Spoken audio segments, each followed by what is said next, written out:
People will be joining us. We're already up to 69 folks, which is quite incredible. So it's really, I feel like it's Old Home Week. It's just really nice to see so many people that we know and care about. So thank you all for coming tonight. I'm Helene Isaacs. I'm one of the co-chairs of the Arts and Cultural Affairs Committee.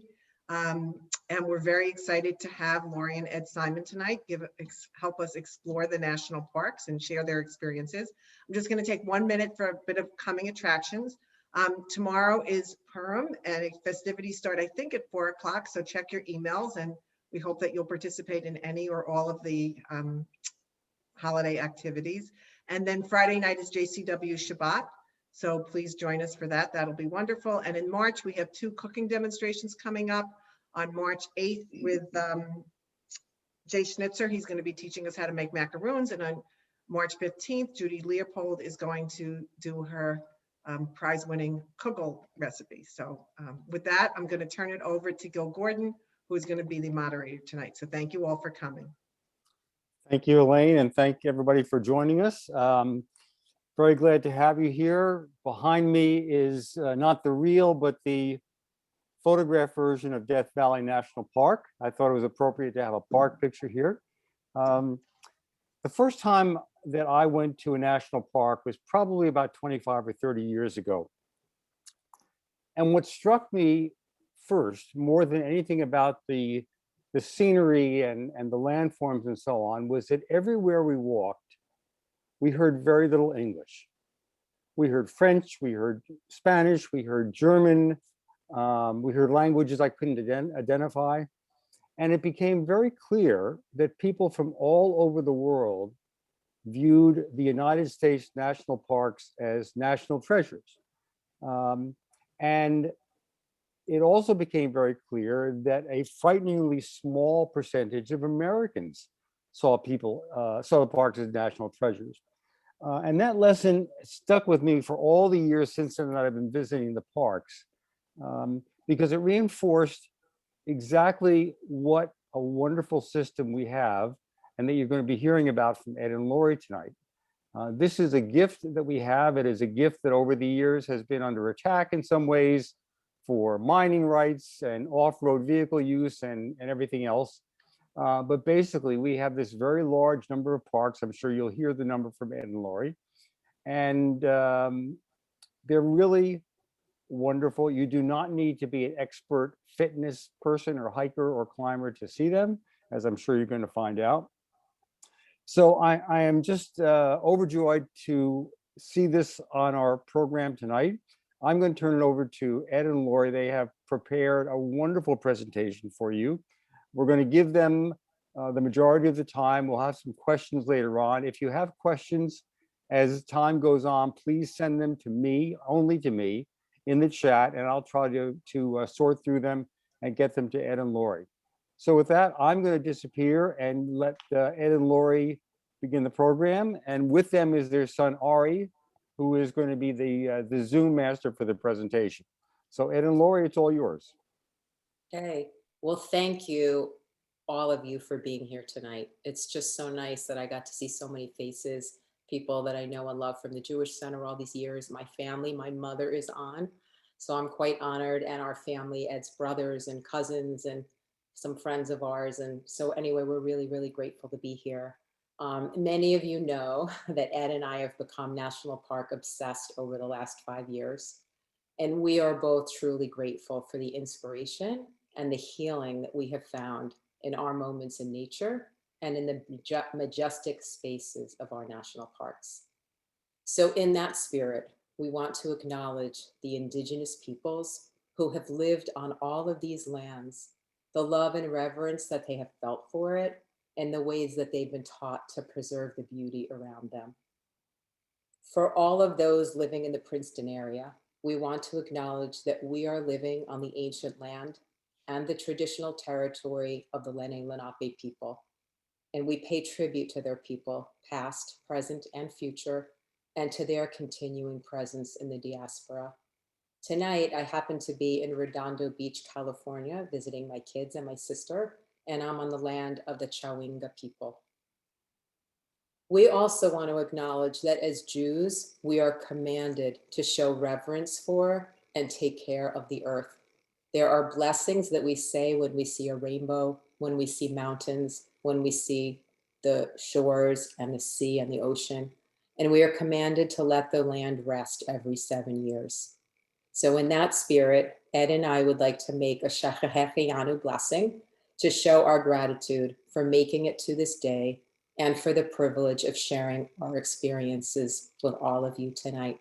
And we're going to try to be in unison, but if we're not, forgive us. I know it's hard with Zoom. Ready, Ed?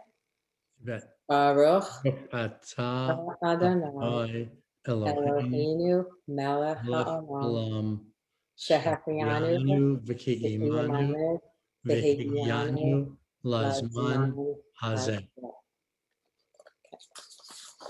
So we're going to change the slide to the second slide. And this is a quote from Albert Einstein, which expresses how we feel. Look deep into nature, and then you will understand everything better. So our journey to the national parks was an unplanned one.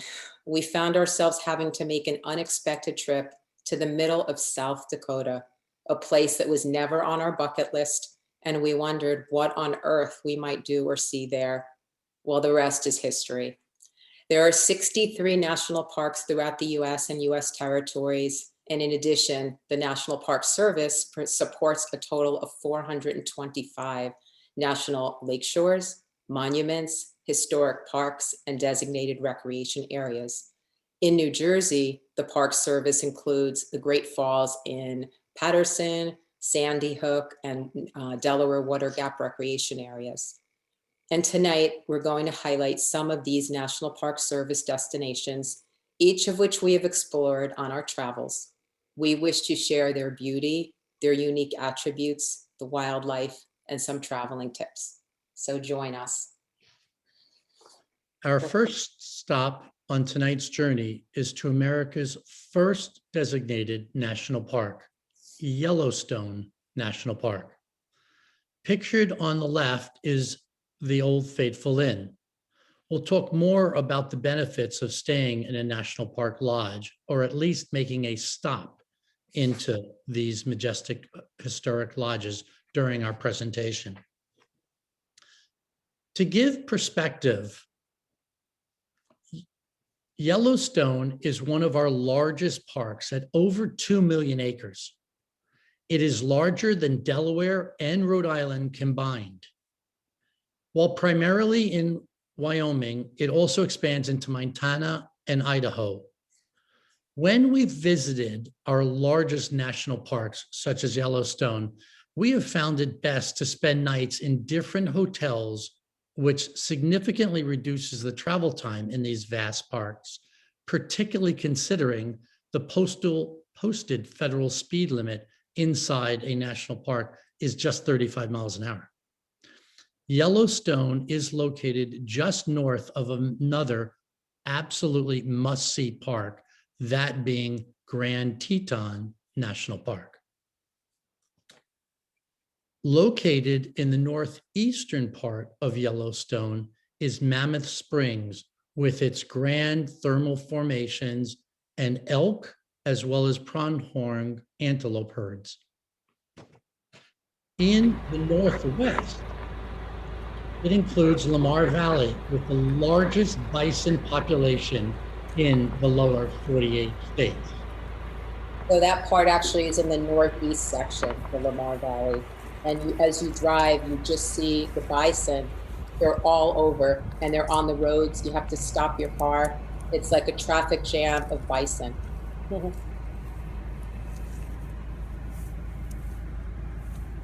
Awesome.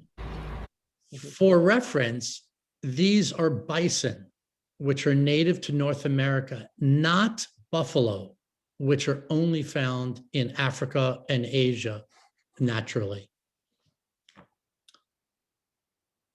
In Yellowstone, the geothermal pools are throughout many sections of the national park.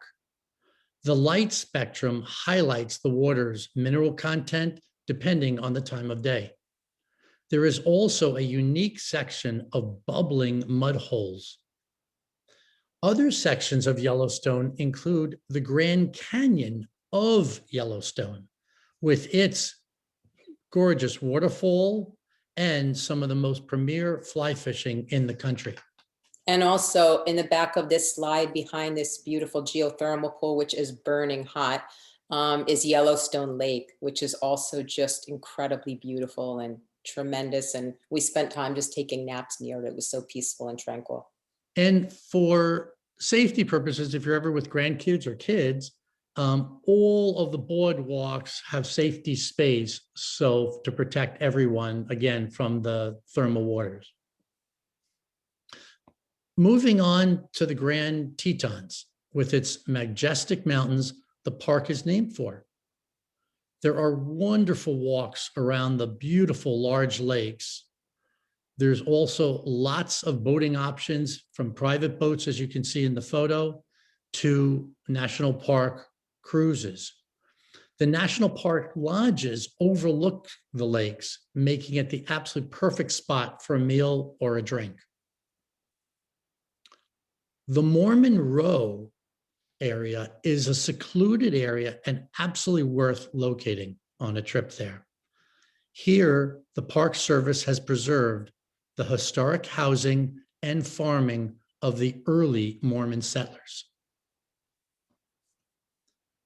Here are just some of the wildlife we've encountered.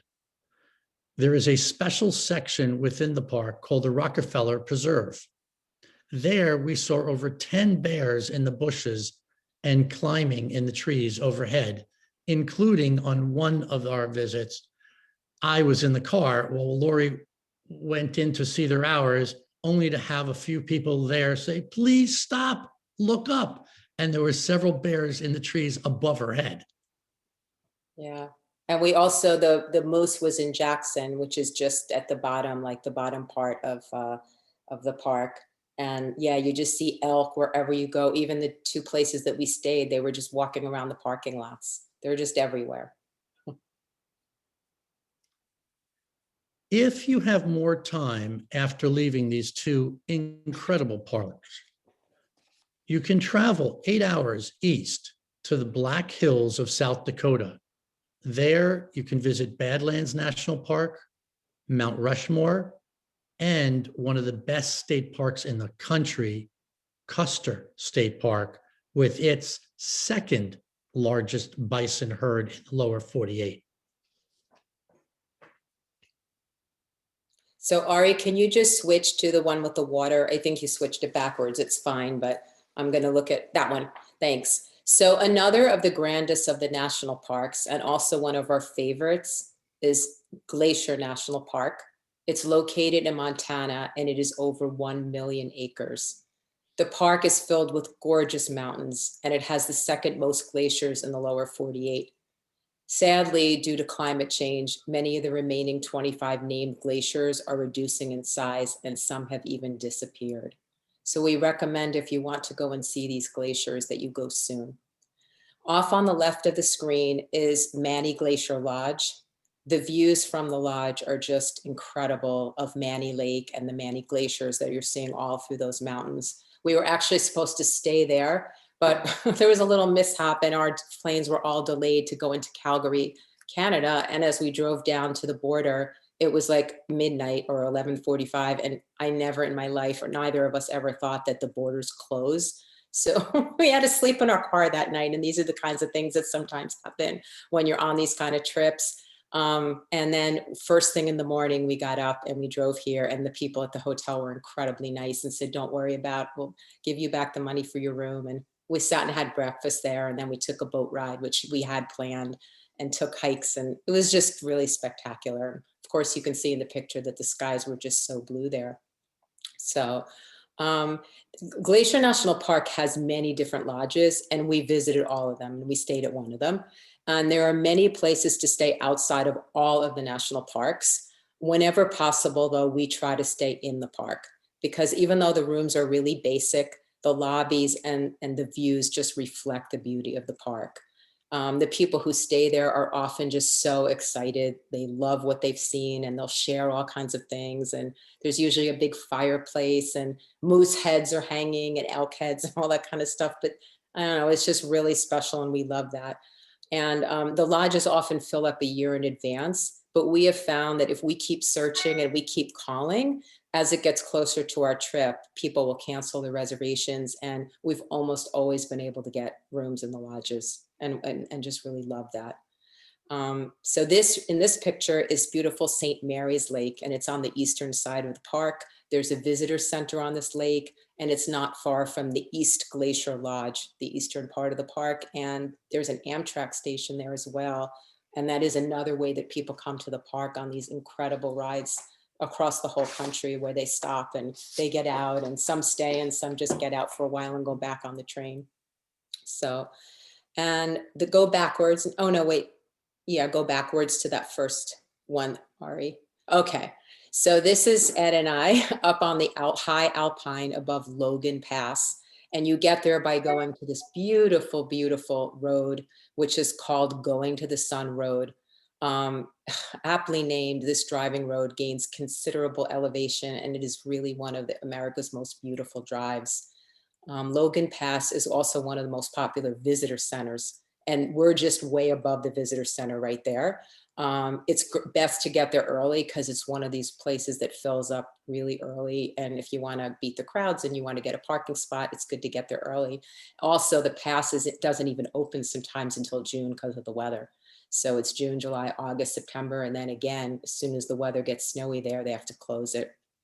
No matter what park we go to, we always go to the visitor centers. We look at the maps there. We talk to the park rangers, because the park rangers really know the best hikes for people, because some people can take a mile or a half mile and need flat, and other people will do much more, significant kinds of hikes.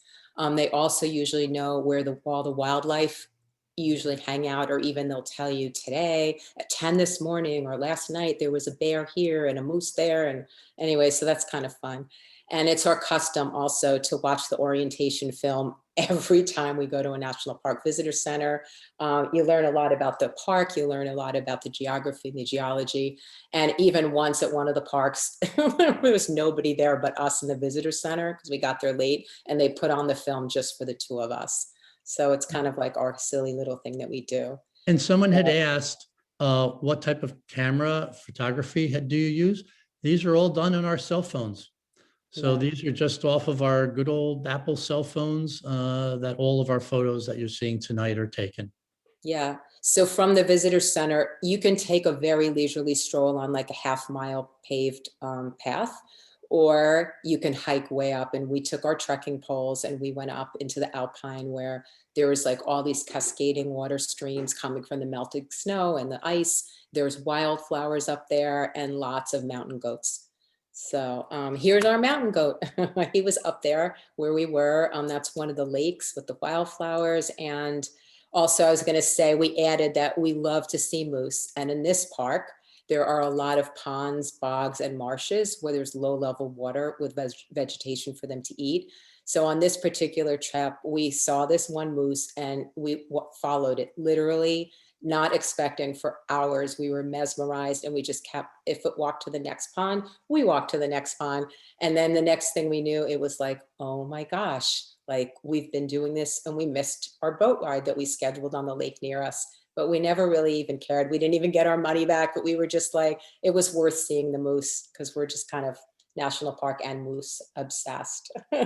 So, okay, we could go to the next slide. So you could, if you're in Montana at Glacier National Park, you're pretty far north, and it isn't all that far to get to the Canadian Rockies, which we did. They're just a few hours north. Banff National Park and Lake Louise and Jasper National Park are just kind of just the most beautiful places. They are just filled with magnificence everywhere. There are lakes and there are mountains, and just incredible. And while you're up in that area, you also see other lakes, Peyto Lake, Malign Lake, Bow Lake. They're just filled with the most. This is Malign Lake, and this is Spirit Island near Jasper. The blues and the greens of the water, it's because of all the minerals that are coming down from those glaciers, are just really incredible. And the one other thing in that area too that we just wanted to highlight is that they have a place called the Ice Fields. And the ice fields are glaciers that we actually climbed with our trekking poles. And we looked like we were out for a day in the ski slopes, but it was just really cool and really beautiful. So I'll send it on to Ed to go to the next slide. We finished this section in Rocky Mountain National Park in Colorado. The wildlife shown is of a marmot, often found in the high alpine. The coyote you see was right near the Continental Divide. And in fact, that was a field I had been lying in just shortly before that he was clearly finding my scent. Luckily, he also then found a rodent that was a little more delicious. On the other side of the park, and that area is on the other side of Rocky Mountain National Park, with an abundance of elk. While we were in Rocky Mountain National Park, it was the elk rutting season. During the rutting season, the male elk are strutting their stuff and showing off their prowess to the female elk they want to mate with.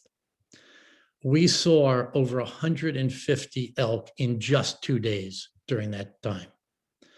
You can drive the Trail Mountain Ridge Road over the Continental Divide, which has many overlooks and hiking trails accessible from the road. For the most adventurous drivers, we loved taking one of the best national park roads, which is the Old Fall River Road. This dirt back road travels up to the visitor center peak with lots of switchbacks and very steep inclines, along with passing wild turkeys and other deer.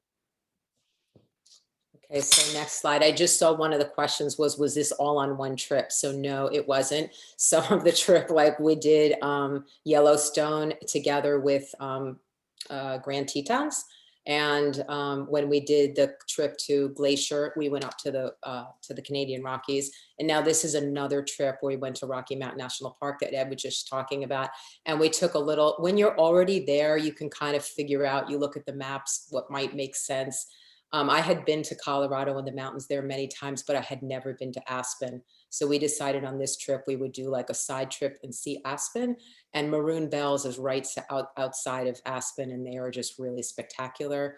Of course, this is one of the things I do on all our trips is I make Ed get up at some ungodly hours so we can get to the parking lot and be the first people and see sunrise. And when you see the sunrise there, you also see like the reflections on those Maroon Bell Mountains. It's really beautiful. It's also, there's a lot of ponds there. And there are moose, and I made him go back the second day and I saw a moose, and we spent like another several hours just taking pictures of moose. And the next picture, the next slide is actually the aspen trees there. And I just love the trees. I get a lot of just healing from being around trees. I'm always hugging and kissing the trees and thanking them. And I love aspen trees and birch trees. And this is really like maybe August 31st or September 1st or 2nd. And even though you can't really tell, some of these trees are already beginning in early September to change. So it's just such a beautiful area. The only thing we didn't include in this section of these kinds of alpine and mountains and lakes is Yosemite. And that's because the last time we were both at Yosemite was 32 years ago. Actually, I was pregnant with Ari, so it was before kids. And we just didn't have the finesse we do now around parks. And we just have a few photos that definitely don't do justice to how beautiful it is there. But I think that these are probably the best parks, and you have to include Yosemite in there. And hopefully our plan is that we're going to go back this summer. So maybe we'll do another presentation someday. Moving over to the Mighty Five in Utah, which are Arches, Canyonlands, Capitol Reef, Bryce Canyon, and Zion. You want to flip this slide? This is another thing that we always do. We always take pictures. I usually take them of Ed in front of all the signs. A lot of people do this. But on the Arches one, he took one of me, and we just always smile when we see these pictures. These parks, these Mighty Five, can be done on one grand trip. Arches and Canyonlands are very easily accessible from lodging in Moab if you see on the map. Bryce and Zion are easily reached from Kanab, and Capitol Reef between the two locales. If you look toward the bottom of the map, you'll see Page, Arizona, which is just over the border. More on why you should travel to Page in just a few minutes. This is Bryce Canyon. As you could see the entire park, you can see the entire park by driving the main road, which passes about a dozen overlooks. Each has a very short walk from your car. You are located on the rim, looking down toward the canyon valleys and vistas. A more adventurous way to explore the park is, in addition, to also hike down into the Hoodoos. We got this idea from tonight's moderator, Gil Gordon, who has loved traveling to this area many times. In following his lead, we thought this was clearly one of the highlights of now seeing the Hoodoos from the bottom up. Hoodoos are sedimentary and lava rock formations. They're absolutely amazing in shape. And as you can see in the photo, beautiful striped coloring. We recommend you start your hike early, 7 a.m. That'll beat the heat and particularly beat the crowds during the summer. You could, after the presentation, you could reach out to Gil or myself, and we could give you specific trails to be able to descend and ascend into the Hoodoo Valley. I have to say that hike was just spectacular. These Hoodoos, I was like thinking, oh my God, am I going to be able to make it? It's really hard climbing back up, but I didn't even mind because it was just so, they were exceptional, really beautiful. One of the most underrated parks in the national park system is Canyonlands. It's dwarfed by the popularity and close proximity to Arches. This is an absolute must-see park on anybody's list. My favorite arch is not actually in Arches National Park. It's in Canyonlands. It's this arch, Mesa Arch, which you've seen on Instagram. You've seen in lots of ads. Marriott, I got an ad for Marriott solicitation. It was this picture literally a day ago. The Canyonlands consists of 4 different sections. The most popular section is Isles in the Sky. That's this section. And that's where Mesa Arch is located.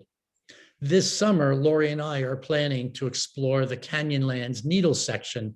That's about 2.25 hours south from the main entrance. Arches has more than 2,000 arches and geological formations. Its longest is Landscape Arch, which is pictured in the bottom left corner. Some of the best arches can be seen right from your car.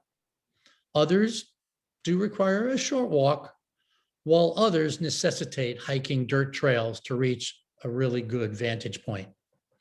Its most famous arch and state license plate symbol is Delicate Arch. Its trail system is a steep incline, and hiking up the arch is on a rock mountain surface.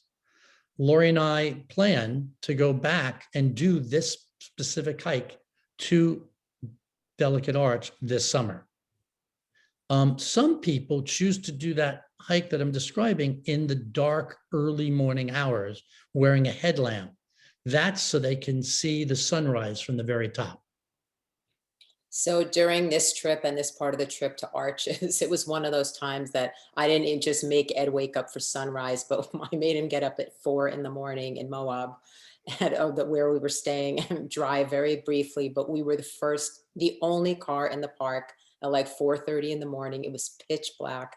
And we found a place to park near some of the arches, and we got out of our car, but the sky, it was just, there's no cars, there's no light. So you just see so many stars. And then eventually, it took a while, but when the sun did come up and it was coming up through the arches, you know, we just kept shooting photo after photo after photo. It was pretty cool.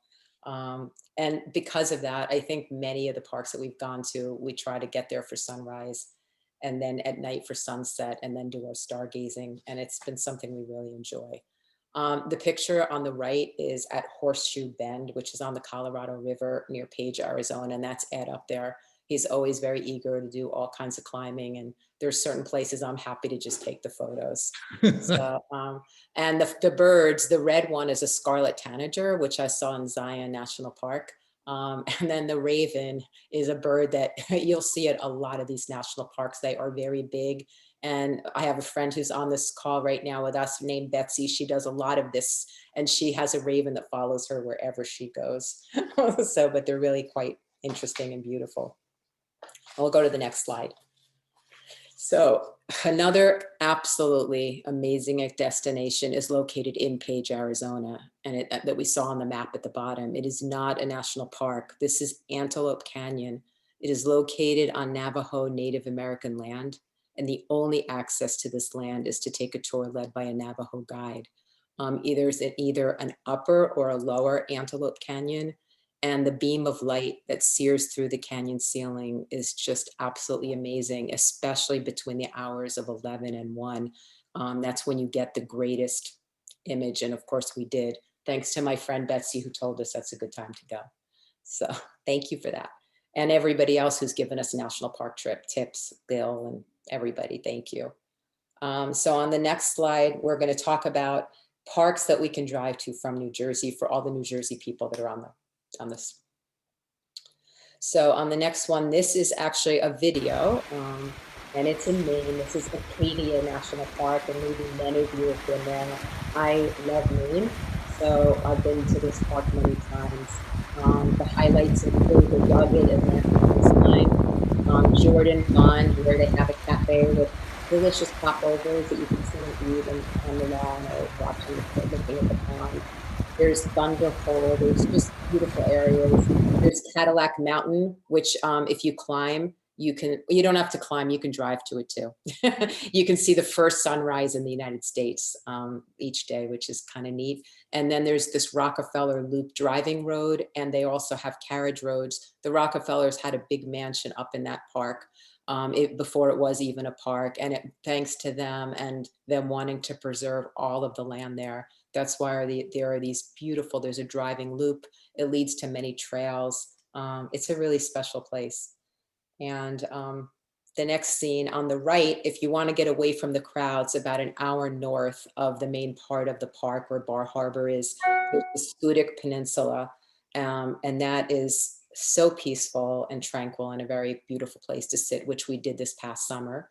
And on the left is an owl, which I think we saw in 2016 when we were there. We've gone for my birthday a lot of times in August. And after one morning of getting to the top of going to the sunrise at Cadillac Mountain, we came down to a trail and there was nobody but us on it. And hence, lo and behold, we got to see this incredibly beautiful barred owl.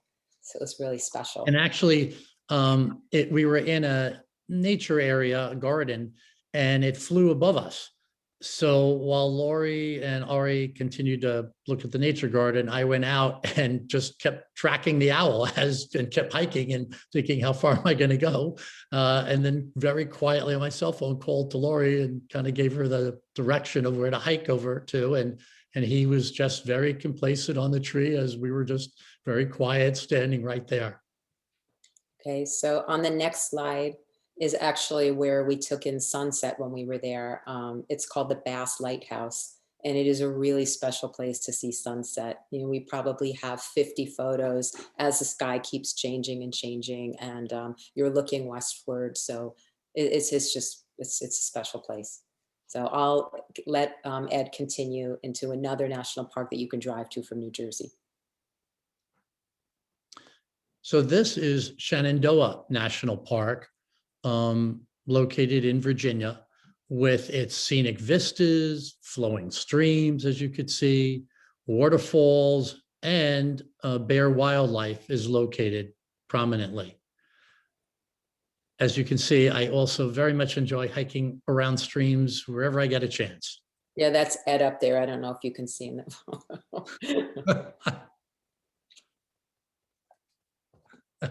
Thanks, Ari. America's most visited national park is Great Smoky Mountain National Park, which is located in both North Carolina and Tennessee. Highlights within this large park is the historic Cades Cove, lots of fishing, particularly fly fishing. The highest point, in fact, of all the Appalachian Trail, which runs from Georgia up to Maine, is in Great Smoky Mountain National Park, and that's Clingman's Dome. At Clingman's Dome, it is a paved path, but I will say it's quite steep. It does have, it's straight up walking essentially, but it does have numerous benches that many people will use along the way. I was one of them. A beautiful time of the year to visit is the fall foliage, without question. It's also one of the busiest times of the year. There is a very bustling town, if you want something a little different pace, of Gatlinburg is just outside the park, and even Dollywood is nearby. Don't miss the spectacular Blue Ridge Parkway. That connects both Shenandoah and the Great Smoky Mountain National Park. There's many pull-offs that offer quiet trails to hike, some with beautiful waterfalls that we've enjoyed and streams. It's a truly peaceful seclusion from the crowds that can be at Great Smoky Mountain National Park. Okay, so next slide. These are the lesser known parks around the Great Lakes that we visited, some of these lesser known ones, and some of them are truly outstanding parks. So on the next slide, this one is one of our favorite adventures ever. We went to Isle Royale National Park.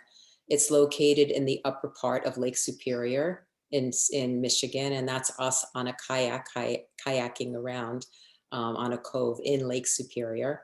The only way to reach this park is by taking a Park Service Navy Clipper 6-hour boat ride through Lake Superior from Michigan, or an 8-hour one from Minnesota, or you can go on a seaplane. And we did go on a seaplane. It was my first experience ever on a seaplane. And I have to say that I was really scared and really nervous and kept thinking, oh my God, what if I get sick? What will happen? But it actually turned into this like really beautiful and exhilarating experience. And one more lesson for me of, come on, you got to try this, because you just never know, it could turn out good, right? It's the 4th least visited national park, and they only get 26,000 visitors a year, which is actually the same number that Yosemite gets in 2 days. So we can go to the next slide. So the visiting season is May through early September, because the island is uninhabitable by humans when the lake freezes around it, and it freezes early. It gets cold up there. It's way, way up, way above the upper peninsula of Michigan. There's no cell service. There's no internet service. There is one very basic lodge, and I mean basic, and it has a cute little restaurant, and that's it. If you want to stay anywhere but camp or hike, we kayaked out into this cove that day, and then while we were there, we saw and followed this loon. So Ari, you could play the sounds of it, because he was calling out to us.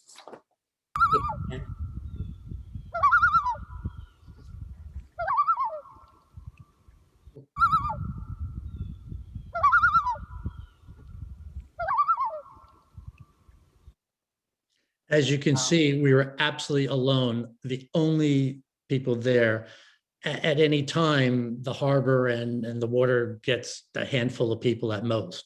So it's not uncommon. There's more park rangers around than actual visitors. The place we stayed, the lodge, is very, very small. It only has maybe 50 rooms or something. So the other people who were staying there, most of them were just camping and hiking, and they have a huge moose population. Although while we were there, everyone we met saw moose, and we did not. We saw a fox there, but no moose. And we saw loons, so no complaining. And the National Park Service is actually, because there's too many moose, they've introduced some wolves, so that can be a better ecosystem there. And one of the nights that we were there, we wound up there 2 nights. We wound up sitting under the darkest of, this is sunset, and then it became darker and darker, and the moon came out, and then all the stars, and same thing. I think it was the best Milky Way we've ever seen. And I think this was one of our also favorite national park experiences, sitting out there that night. Okay, Ed, take it away. So amongst the many National Park Service sites, there's 3 national lake shores in the national park system. We have visited all of them. What's pictured here is pictured rock. And this is in Lake Superior at the very top of the Upper Peninsula of Michigan. The Upper Peninsula is also known as the UP. You can view this unique coastline, which is carved by the Great Lakes, strong currents, with a 2-hour boat cruise, or you can do a combo hiking and kayaking. If you look closely in this slide, under that giant sea arch is kayaks, people kayaking coming from the land. Obviously, it limits the amount of locations you're seeing within this long coastline, but it's quite an experience. Another area loaded with sea caves and water configurations is Apostle Islands National Lakeshore. This is just above the northern part of Wisconsin. There's 21 islands that make up the Apostle Islands. To see it, it does require a cruise boat that you take out. About a 2-hour plus journey. And there are many beautiful lighthouses scattered amongst these islands. In fact, most in the United States. The sea caves and the sea arches can be toured either by the mid-sized boat that I was mentioning or by kayaks. Now, the lake can become, when you're near an island, pretty smooth, as you can see in the photo. But when you're in between islands, it can become very rough waters. These Great Lakes are no different than any large ocean in its current. We chose, while we were on this boat, to stay on the upper deck with only a couple people, as everybody else went below deck. We got completely drenched from the crashing waves, wetter than you could ever be in a thunderstorm. Yeah, and nobody told us ahead of time, so we didn't bring any rain gear or anything like that with us. I had a hood, but my hair was as soaking wet as if I had taken a shower. After 5 minutes, we just laughed it off and just said, well, we're this wet, we might as well stay up on the deck and just bear through it all. The last of the 3 lake shores is Sleeping Bear Dunes. This is located on the shores of Lake Michigan. This offers, as you can see in the photos, deep steep views from the top of the dunes, which you can get to the top of the dunes by driving your car up an access road. As you're walking on the dunes, it can be, I will tell you, quite challenging, even for short distances, because of the deep, soft stand and the incline. If you can see that sign, I'll read it to you. Don't, risk injury because rescue fees by going down, or the 2 hours it will take to come up. I'm told that if somebody is just too exhausted and can't make it up, the Park Service will come around, pick you up by boat, and charge you thousands of dollars as a rescue fee. Number 15 on the least visited of the national parks is Voyagers National Park. This is located on the Canadian border in the northern part of Minnesota. It's several hours away from any large city. The park has over 250,000 acres of water amongst its very, very large lakes. Within these lakes are over 100 islands. There are a few nice shoreline hikes that we've done. The best way to see the park is by far by boat. The choices are either a National Park Service cruise tours. They range from about a short one, about an hour and a half, to a full day, 6-hour one. Or what we did is we hired a private boat guide, and he, with his speedboat, he used to be, in fact, a park ranger. He took us out for a full day tour to cross the entire length of the lake. You'll enjoy a multitude of stops if you go along the way. Since the water depth, one of the things I considered was renting the boat myself. Glad I didn't, because as I soon found out, the water depths can quickly change from being very deep to a sandbar within just a few feet. So advise, don't rent your own boat, hire one instead. Canoeing is also very popular, but I would urge be an experienced paddler to do it. The winds can really pick up quickly and activate very high waves, 3-4 foot, maybe even higher waves, and a very strong current. While we were out, our boat guide actually got several phone calls of people needing a tow from their island because they realized they couldn't make it back paddling.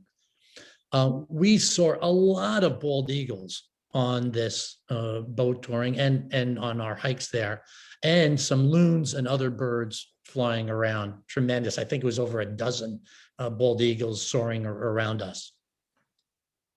Okay, so we're going to go to the next part, Laurie. We're going to finish our journey tonight in the Pacific Northwest, and then with one California Desert National Park. So we're going to go to Crater Lake, which is in Oregon and is one of the deepest lakes in the world. We arrived at evening and it had already been getting dark, and the stargazing was absolutely unbelievable. We stayed in the lodge there. I'm so glad that we did. We had dinner, and then we just kind of sat outside and looked at the stars for a little while and got to bed early because, of course, you by now probably know that I made Ed wake up when it was pitch black in the morning because we had to be sitting outside on those Adirondack rocking chairs for sunrise. And this is the sunrise. I probably have like 25 pictures of all different gradations of colors, pinks and purples, and just oranges, and it just kept changing and changing. It was really very special. I think this may be one of the most beautiful sunrises we've ever seen. And then we took a walk, and it was just like the bluest of blue. Once it got light out, the lake was really blue. And this photo, in fact, is taken from the lodge. Another, again, reason to stay in a lodge. You have access at all hours. And, we went out with some, hot tea and hot cocoa in the morning, sat on the lodge balcony and just watched the sky develop. Amazing. There was only one problem with me making us get up so early. They hadn't made any coffee yet. True. Okay, we'll go to the next slide, Ari. So the lake's depth is what gives it an amazing, amazing, true deep blue color like that. And the lake visibility goes down almost 100 feet. You can visit this park by driving a 33-mile road all around the entire lake, and there are many places to get out. You can very short walks to all the overlooks, except for one very, very challenging hike where you walk all the way down to the lake shorefront. It's a steep switchback path. It's easier down, of course, than getting back up. And there are signs when you get there that say, warning, do not take this hike if you have any heart-related issues, if you have any problems with your lack of physical conditioning. Of course, I was shaking when I got there and thought, oh my God, I can't believe I'm going to do this. And of course, I huffed and puffed all the way back up the trail and needed several different rest breaks, but I could see why they had the sign, and I'm glad that I did it. It was really special. So we'll keep going on. So this is Mount Rainier, and it's one of the highest peaks in the United States. It's part of the Cascade Mountain Range. It's in the state of Washington, and often the peaks of Mount Rainier are covered in clouds, very often, more often than that you can see them. So we're actually facing the opposite way. The Mount Rainier is behind us, and these are all the sister mountains on the other side. It was beautiful. It was early October, maybe October 8th or 5th, and already the trees were beginning to change in some of the areas. We walked way, way, way up and kept walking and walking with our trekking poles on these steep inclines. But eventually we get to a place where like nobody's there anymore. And that's typically what happens. You know, the more you go, the further away you get from people. Not everybody goes that far. And there were mountain goats, and there was a bear that literally ran right in front of us. It was kind of like it was getting cold, so I think he just wanted to get to his cave and start hibernating. So, okay, next slide. So in this one, this is also Mount Rainier.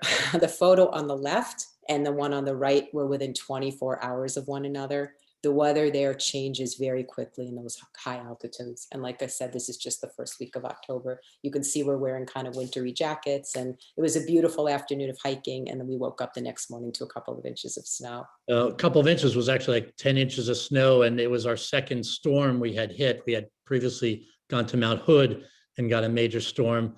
And after not doing very well with the rental car, we traded it for another car, Subaru, which I can recommend highly because it went right through that 10, 12 inches with no problem from Mount Rainier. Okay, and sometimes you really get lucky with finding wildlife, and we often do. And this stunning Cascade Red Fox was walking on the side of the road. It was actually snowing a little bit. And we later learned from a park ranger that she was the park's matriarch.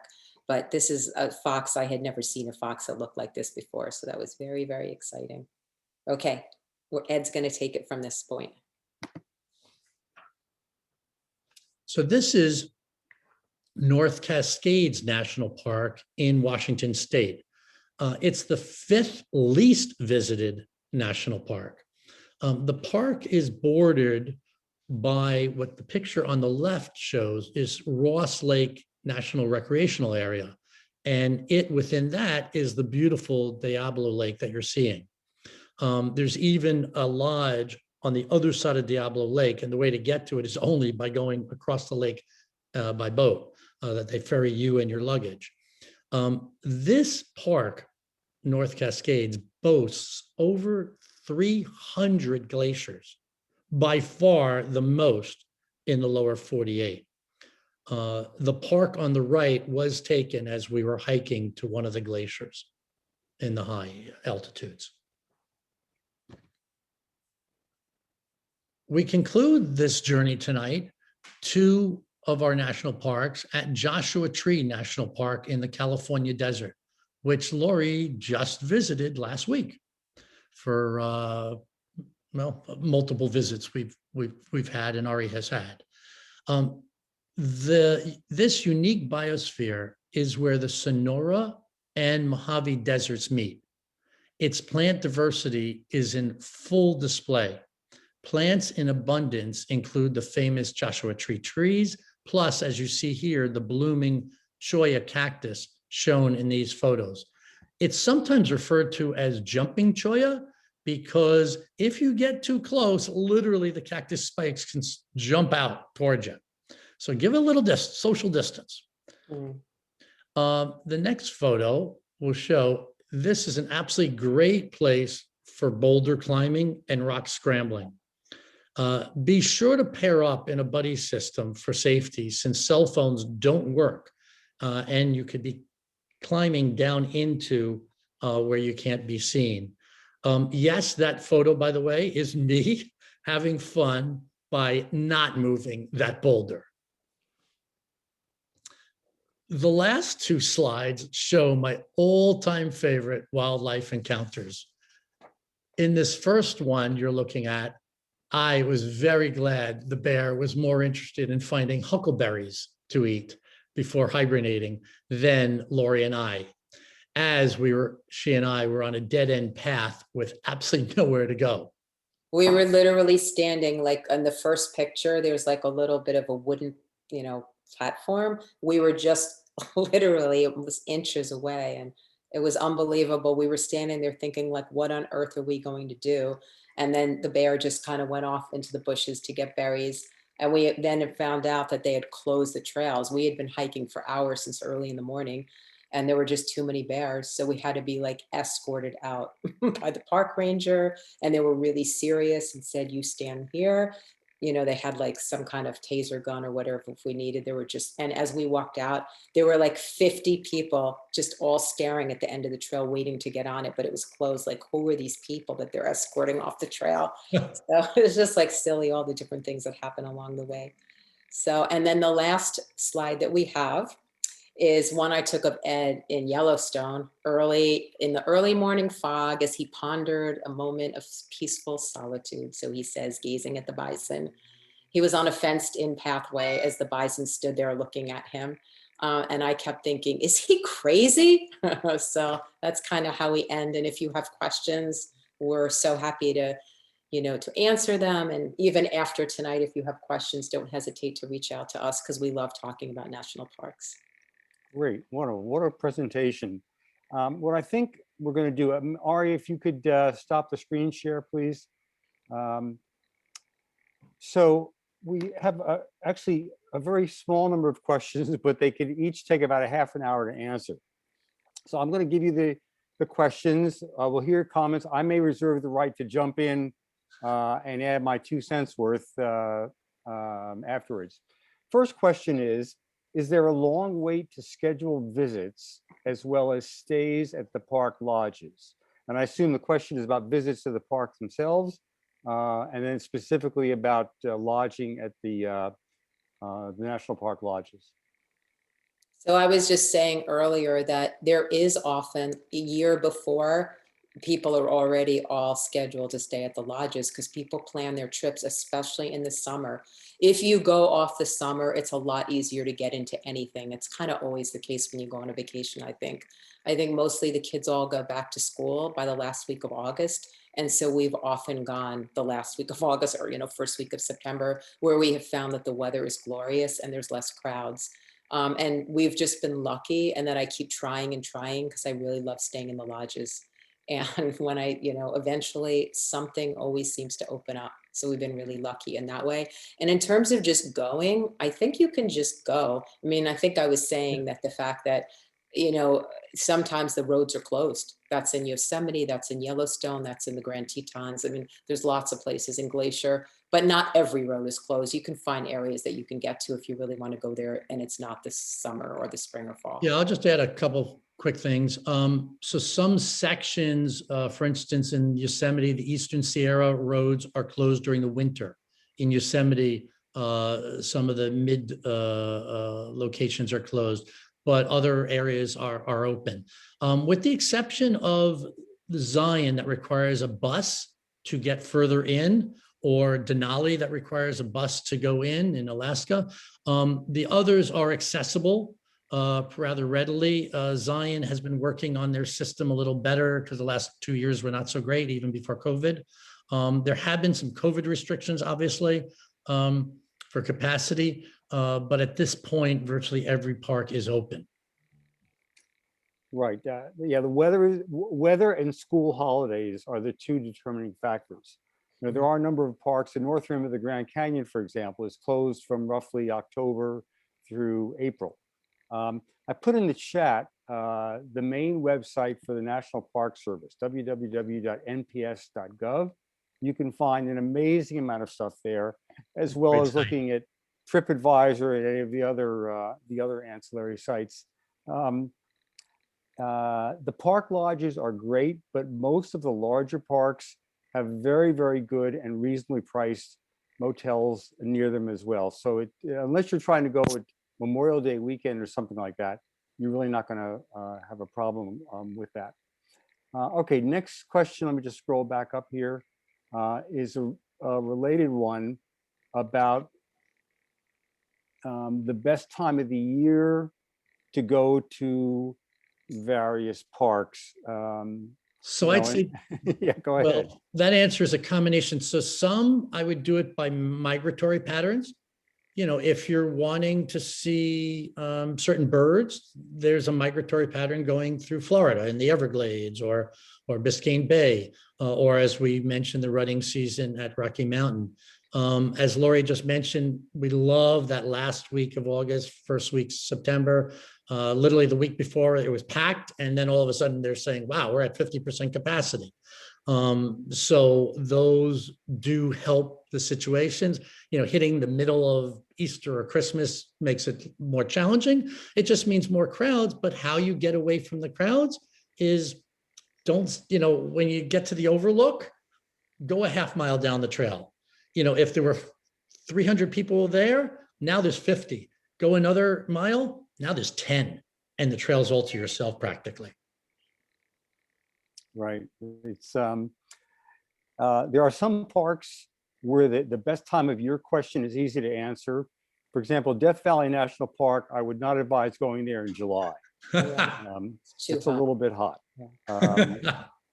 By contrast, for example, Zion and Bryce, which look wonderful in the fall, spring, and summer, in the winter are entirely different parks with the snow on.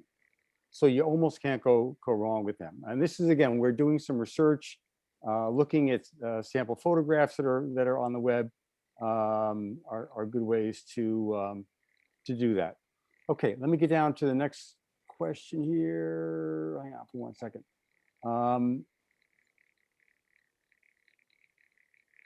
There were several questions about using walking poles, and the answers came back, said, yeah, use them. Walking poles, good boots, lots of water, definitely need that.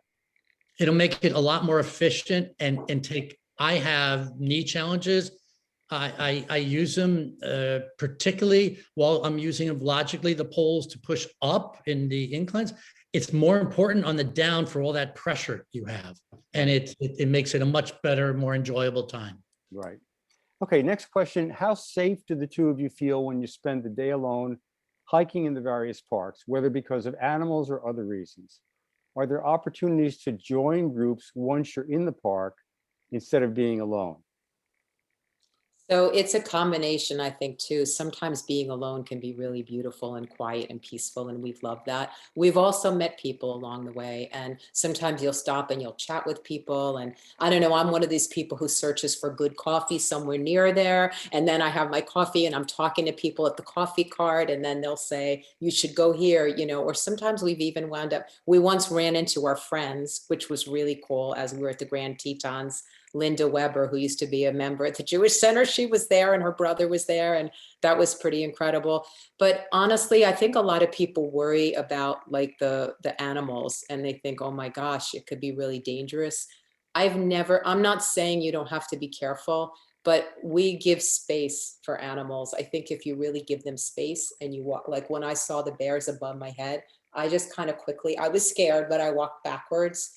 I just really try very hard to show respect to them, no matter what the animals are. It's really fun and it's really wonderful, but the only thing that could be dangerous if you come in between a mother and a baby with like a bear or a moose, but we've never had that. We've seen babies, but we haven't been that close. So we haven't been scared in that way. I've never felt scared, actually. It's really interesting.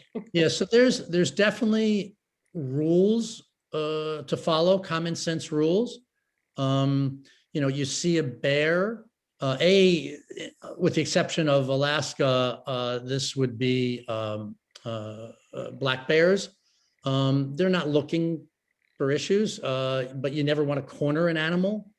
You want to give proper space. You want to be large, right? You want to make noise, things like that.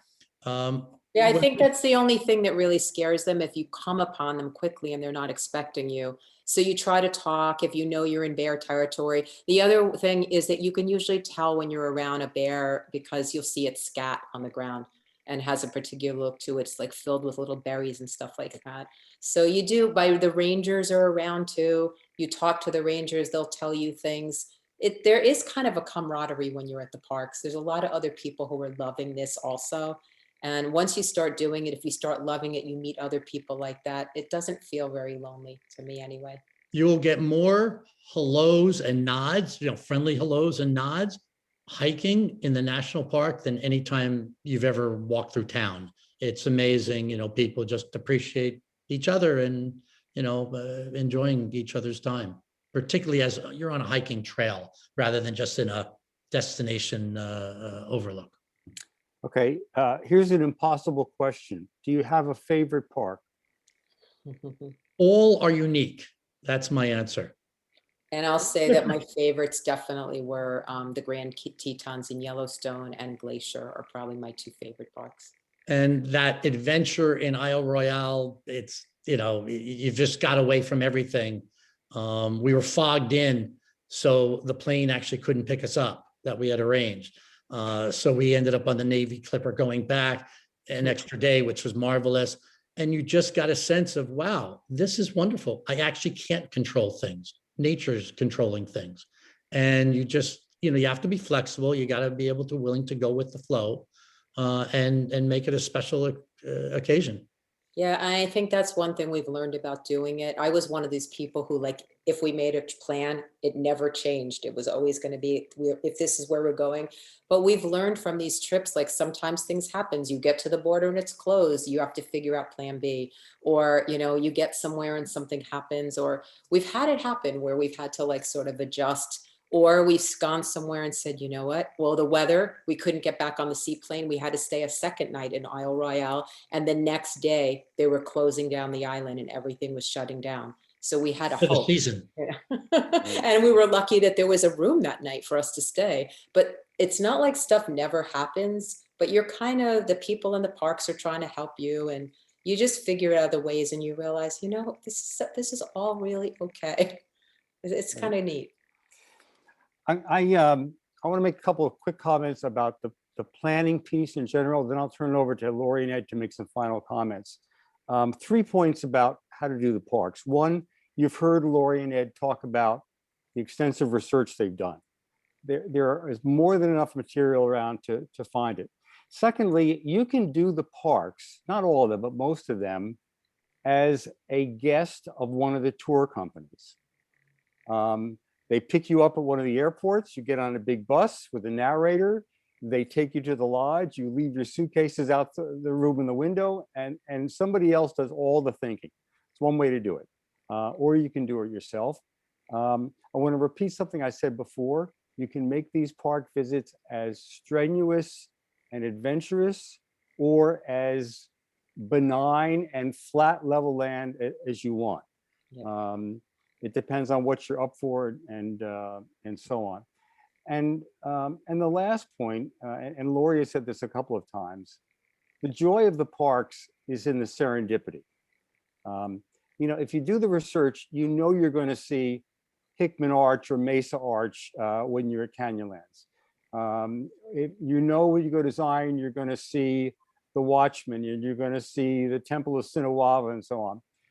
What you don't know is the wildlife you're going to see up on the hill, or the couple you run into who are visiting from Switzerland, and all of a sudden you spend the day walking with them, and it's a whole different experience. So be mindful, open to those kinds of things, because these are, as I said in the beginning, national treasures. So Ed and Lori, any final comments before I turn it back over to Helene? So we actually are going to be enjoying more national parks over the next several months after June, because we're making a big life move. After 32 years living in the Princeton community, we are actually moving to California. So I mentioned at the board meeting on Sunday, kind of big life-changing news for us. We're going to just kind of slow down life a little bit. We're going to enjoy a lot of Mother Nature and do a lot of traveling, in fact, to many national parks, to Alaska's wilderness areas. And obviously California means we're closer to those who know. We have both our sons and our sister-in-law, my sister-in-law, Lori's sister, in California, and both have lots of cousins. So this is will be a new chapter in the second half of this year for us. And I'll just add that I just think, you know, I never thought I'd be a national park person. I'll be really honest with you. And when we wound up in the middle of South Dakota and this adventure began, I couldn't do hikes over a mile or so. You know, I would just say I'll do a few hikes in a day, but I was like scared. I didn't think I'd be able to do it. I thought, you know, I'm not that kind of person who can go camping, and, you know, but you know what? You just do one, like what Gil was saying, you can do it on any level. You just start wherever you are. And it's amazing how just this whole world opens up to you there. And sometimes you're a changed person after doing it. But one thing I will say is just being out in nature can be really, really healing. And with the kind of year that we have all had, I just think, you know, people need healing. People always need healing because we all go through things by being humans. And I just find it to be a very, very wonderful experience. And like I said, always happy to share with others if people have more interest in, you know. Yeah, feel free to write us, call us. You know, we love sharing. Obviously, we're extremely passionate. Great. Elaine? So I just want to thank Lori and Ed for an amazing presentation delivered with great passion and love. And I know that many of us are anxious to get out of our homes, let alone out of Princeton and it's back into nature. But there certainly are lots of opportunities, and we're looking forward to the time when we can do that more safely and more comfortably. So your announcement is bittersweet. I had time to digest it because I was at the board meeting on Sunday. But we're thrilled for you and also sad, but we know you'll be back and you'll sort of stay with us in our hearts. So thank you very much. And Gil, thank you for moderating. We know how much you also love the national park. So you were the go-to person to do this. Glad to do it. So thank you all for coming. And Chag Sameach, look forward to sharing Purim with you, and JCW Shabbat on Friday night. Okay. Thank you again. Thank you. Thanks, Thank you both. everybody. Thanks for This coming. is also recorded. If anybody's missed it, or if you know somebody who wanted to see it, it'll be on the website soon. Good night. Thank Enjoy the you. rest Thanks, of your time, everybody, California. for Lori. coming. Bye-bye. Bye.